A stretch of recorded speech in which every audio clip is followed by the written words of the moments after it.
Hi students, आप सभी का हार्दिक स्वागत है। आज हम कुछ बहुविकल्पीय प्रश्न मल्टीपल चॉइस क्वेश्चंस पे डिस्कस करेंगे जो कि रिटायरमेंट से रिलेटेड है। साझेदार के अवकाश ग्रहण से रिलेटेड है। देखते हैं क्वेश्चन नंबर फर्स्ट। किसी साझेदार द्वारा अवकाश लिए जाने पर उनके भाग की ख्याति की राशि धनी की जाती है। ऑप्शन नंबर फर्स्ट, सभी साझेदारों के खाते में, केवल अवकाश लेने वाले साझेदार के खाते में, केवल शेष बचे साझेदारों के खाते में, एंड लास्ट ऑप्शन, किसी के खाते में नहीं। ओके, तो इसका ऑप्शन नंबर बी करेक्ट होगा। Option number B is correct. जब किसी साझेदार द्वारा अवकाश लिया जाता है तो उस कंडीशन में जो रिटायरिंग पार्टनर्स होते हैं उसके अकाउंट को क्रेडिट किया जाता है। क्रेडिट के बारे में जिक्र कर रहा है तो इसकी एंट्री होती है remaining partners capital account debit to retiring partners capital account. Clear. तो चूँकि यहाँ पे रिटायरिंग पार्टनर्स कैपिटल क्रेडिट होता है तो उसको हम हिंदी में बोल सकते हैं कि केवल अवकाश लेने वाले साझेदार के खाते में क्रेडिट की जाती है। क्लियर। नेक्स्ट क्वेश्चन, संपत्ति तथा दायित्वों के पुनर्मूल्यांकन पर होने वाले लाभ हानि को साझेदारों में वितरित किया जाता है। मतलब कोई भी एसेट्स या लायबिलिटीज का जब भी रिवैल्यूएशन किया जाता है तो इस पे जो भी प्रॉफिट एंड लॉस होता है वो किन साझेदारों में बांटा जाता है।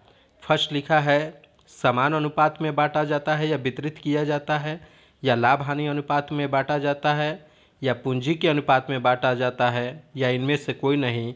तो option number B is correct. लाभ हानि खाते के जो भी अनुपात रहता है, लाभ हानि अनुपात, उसी में डिस्ट्रीब्यूट किया जाता है। नेक्स्ट क्वेश्चन, लाभ प्राप्ति के अनुपात की गणना की जाती है। लाभ प्राप्ति के अनुपात की गणना की जाती है मतलब इसको इंग्लिश में कह सकते हैं कि गेनिंग रेशियो का कैलकुलेशन किया जाता है।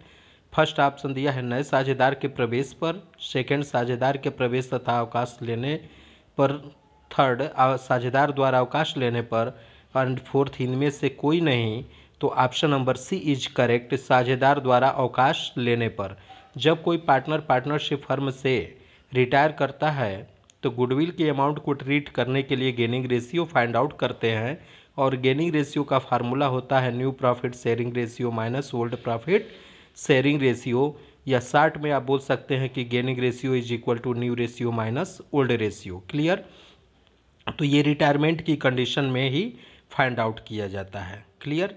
नेक्स्ट क्वेश्चन, क्वेश्चन नंबर 4, संपत्ति तथा दायित्वों के पुनर्मूल्यांकन पर होने वाले लाभ को किसी साझेदार द्वारा अवकाश लेने पर धनी किया जाता है। क्लियर। तो इसका ऑप्शन दिया हुआ है, फर्स्ट अवकाश लेने वाले साझेदार का पूंजी खाता, सेकंड शेष बचे साझेदारों के पूंजी खाते, थर्ड सभी साझेदारों के पूंजी खाता, and fourth none of these, इनमें से या उपरोक्त में से कोई भी नहीं। तो option number C is correct. आप जानते हैं कि रिवैल्यूएशन पे जो भी प्रॉफिट एंड लॉस होता है तो जो पार्टनर्स जो भी प्रॉफिट एंड लॉस होता है तो उस प्रॉफिट और लॉस को जितने भी पार्टनर्स रहते हैं वो अपने क्या करते हैं, इस अनुपात में अपने जो भी अनुपात रहता है वो अनुपात में क्या किया जाता है, डिस्ट्रीब्यूशन किया जाता है। So option number C is correct, सभी साझेदारों का पूंजी खाता। Clear. Next question, question number 5, A B C एक फर्म में साझेदार हैं। फर्म ने उनके जीवन बीमा पर प्रत्येक का पृथक पृथक 30,000 रुपये का बीमा कर रखा है।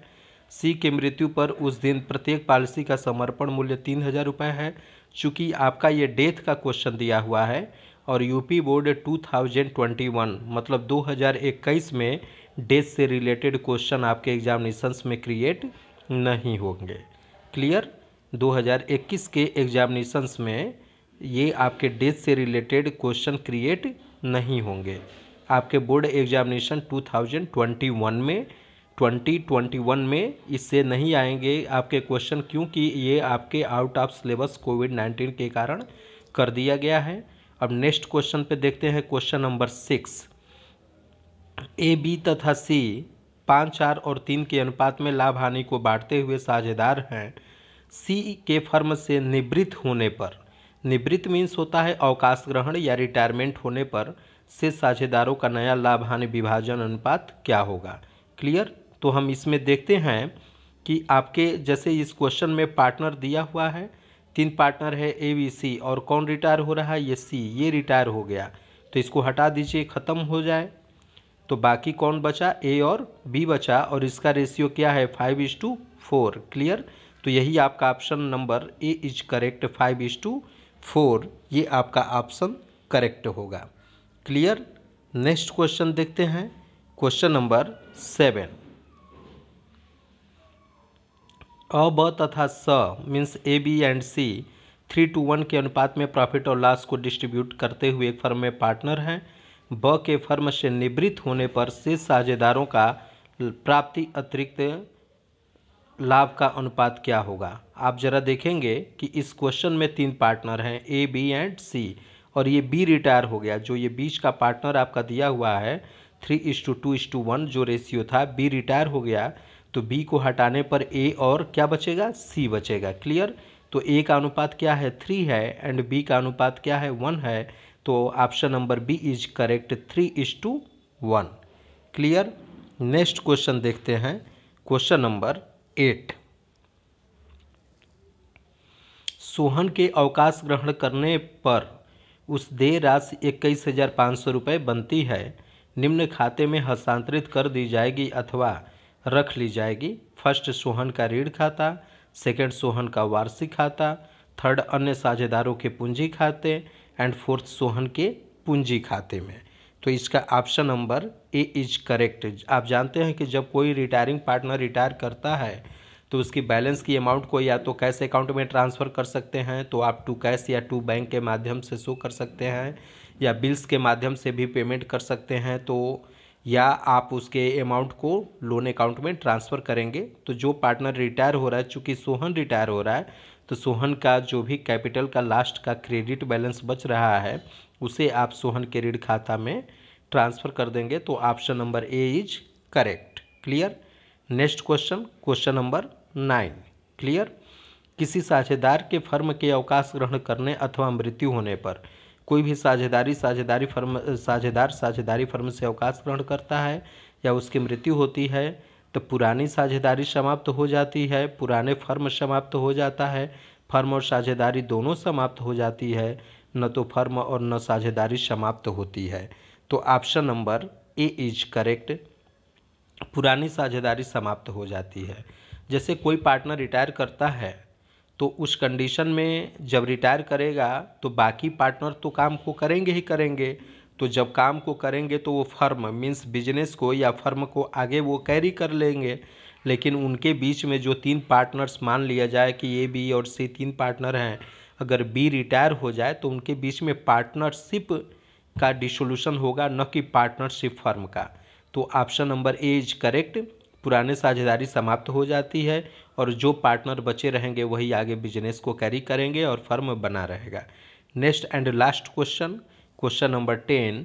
ए, बी एंड सी ये 1/2, 2/5 एंड 1/10 के रेशियो में पार्टनर्स हैं। ए के अवकाश ग्रहण करने पर शेष साझेदार का नया अनुपात क्या होगा। ये आपका ऑप्शन दिया है क्वेश्चन नंबर 10 का।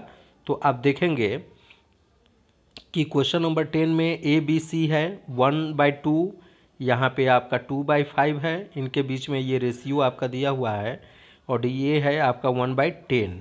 क्लियर। तो आप इसका एलसीएम निकाल देंगे तो एलसीएम निकालने पर 10 आएगा, या अगर ये 10 है तो आपको यहाँ पर भी मल्टीप्लिकेशन से भी हम लोग निकाल सकते हैं। अगर 2 का मल्टीप्लाई कर दें तो नीचे हर में 10 हो जाएगा, तो ऊपर अंश में भी हमको 10 के लिए, जैसे हमने हर में गुणा किया 2 किया तो 10 आ गया, इसका 10 है और इसका भी 5 × 2 = 10 हो गया, तो अंश में भी मल्टीप्लाई करेंगे तो 2 × 2 = 2 क्या हो जाएगा, 4 हो जाएगा। क्लियर। अब नेक्स्ट देखते हैं 1/2 है, तो हम लोग एक ऐसी संख्या को फाइंड आउट करेंगे जिसका हर 10 हो जाए। तो अगर हम लोग 5 से मल्टीप्लाई कर देंगे तो ऊपर भी 5 से अंश में मल्टीप्लाई करना पड़ेगा, तो ये 5/10 हो जाएगा। ठीक है, तो इसका हुआ आपका रेशियो बना 5:4:1। क्लियर। अब कौन रिटायर कर रहा है, आप ज़रा देखेंगे ए रिटायर कर गया, ये आपका पार्टनर रिटायर कर गया, तो बाकी कौन बचा, बी और सी, और इनका रेशियो क्या है 4:1। क्लियर। तो option number A is correct, that's your 4:1। Clear, 4:1 option is correct. Clear, that's all, thank you.